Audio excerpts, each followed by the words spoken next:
Dear Ate Jory, ako day ang lalaki nga dili gwapo sa ama nila. Apan kung mahigugma, sure kong magpangita jud ka. Itago lang ko sa pangalang James.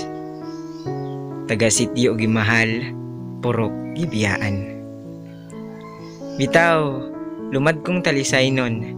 Dili lang na ako istorya kung asa dapita kay lisod na.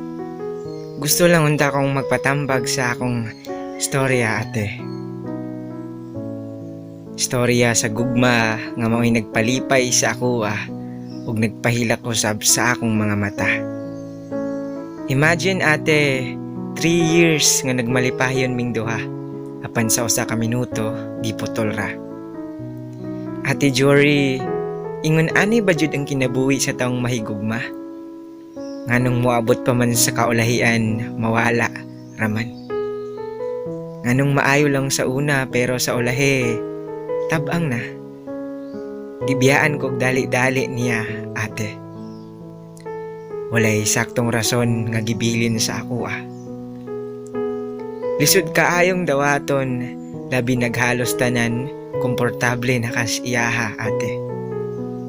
Wala ko kahibaw unsay rason, kaysa akong nahinumduman, wala man ko'y sala diha niya, ate. Kay kung maghisgot ag pagpangga, gihatag naman ako unta tanan.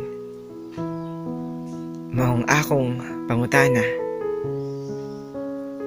asa pa man ko dapita nagkulang.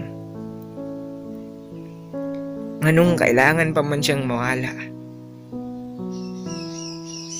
Nga naman sa ako unta iyang gipangita.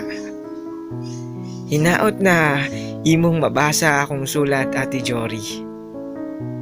Wala na ako kabalo kung unsay angay buhaton pa, ate.